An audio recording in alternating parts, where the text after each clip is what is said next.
Jeremy, I mean, let's talk about first off your your script writing career. Yep. I mean, how did you get involved in that area of the industry? Well, I was a novelist first, and yeah, and one of my book was optioned, and that's how I started writing scripts.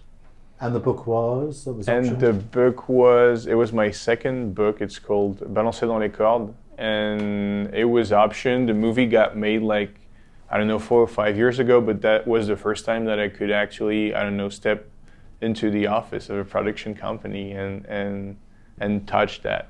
Would we have seen that? Was it's just a typically French movie? No, well, the movie's called Burnout, I think. Yeah, Oh, okay. Burnout. But I haven't written the script or anything. But as I sold the rights, I started meeting some producers and stuff. So that was kind of my beginning, I guess. Okay. And so then you moved on. I mean, obviously something like Yves Saint Laurent that you wrote Yeah, is like correct. that's like you're hired to do that. Yeah. But what about sort of Night Eats the World? Was that an original idea, or did somebody come to you again with the concept of that? Yeah, it's based on a book. The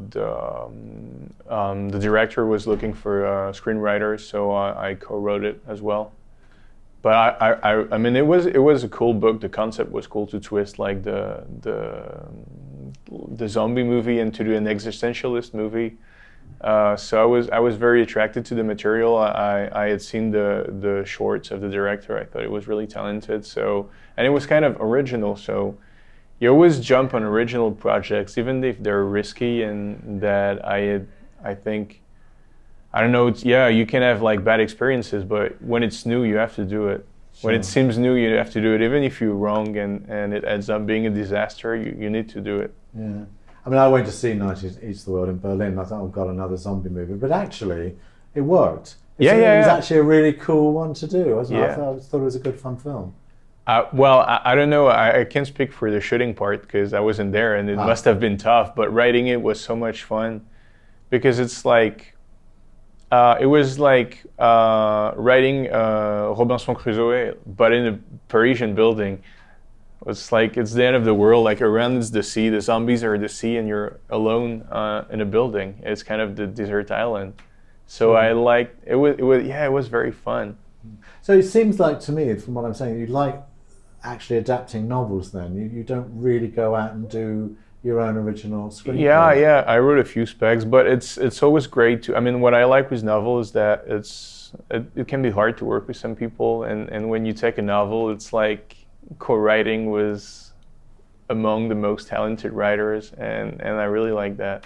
The fact that you can just play with the material. Of course, they've done the most difficult part. That's what no one never say, but that's the truth. When you adapt a very cool book, I guess, I don't know, for genre it's different. If you adapt huge literature masterpieces, it's super hard, and movies are never as good as the books, but when you have a cool concept and cool characters, you can play with it and try to make it more perfect on screen, which is, I think I don't know, it's always easier to write a screenplay than writing a novel, to make it good or to make it work, because it's choral, so you have feedback and I mean, I'm just talking about the experience, not the fact that it's going to be better or worse. I mean, obviously it's hard because what we tolerate on a page, we don't tolerate it on a screen. But just to write, it's easier. You don't have to worry a lot about style. A little bit. If you take a look at, I don't know, Walter Hill's screenplay, you can say that it's more than just describing scenes. That there is an art of writing screenplays, but it's always fun compared to writing a novel where it's tough. You're facing the blank page every day, and you're not playing with co-writers or producers and getting feedbacks and working on the material again so that it get perfect or financed. So when did you decide that you wanted to turn director then? You thought, I've had enough of this writing life. No, I've always wanted to be a director. I mean, writing was the easiest way for me to get there. Even writing novels, I've always liked novels, but I don't know, I've always been more, I don't know, appealed by movies, I guess, than by books. but it's writing is free, so you like it's not like film school or like any other solution. When you don't know anyone and you have no money, you can still write. It's free. So I started writing novels like this, dreaming that I could direct my own movies. I mean, not saying that one media is superior to the other. I'm just talking about my feeling, or that I'm better on one media than on another. But I'm just talking about the one I like. I don't know. I mean, I'd rather be on set than in my room writing. So Danny Martin's book, you just said to me in the intro that it's actually a favourite of yours from when you were 16. Yeah, exactly. Yeah. Why? Because it was a very simple book, and it twisted all the cliche about the revenge thriller. It was kind of a very different, I don't know, like vigilante book in a way, but everything was different because the vigilante is always someone that is like weak or that doesn't want to do any harm to anyone, that needs to take a gun and that is legitimate to do this, and it's accepted in the American literature and in the American movies for like, I don't know, probably cultural reasons.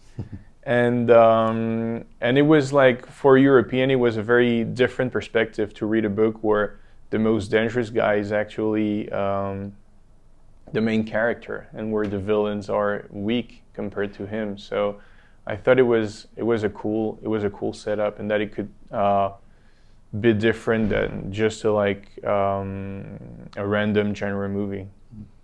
Why change the book title, The Dishwasher, to the more poetic, A Bluebird in My Heart, which is obviously from the Bukowski people? It was, we had like that huge brainstorm with the rest of the team over the title, and we got into some argument, and somebody came with that Bukowski reference, and I thought it was really like, I thought it was really like the movie. And what I liked about it is that Bukowski, in the poem, he talks about the condition of being a writer. So it was stepping away from like the I don't know, the fighter stuff, and being more general about the condition of someone that can change. And I like that because I think the movie, it's not just a violent movie with action, because it's not what it is. That's what the plot looks like, but it turns out to be something different.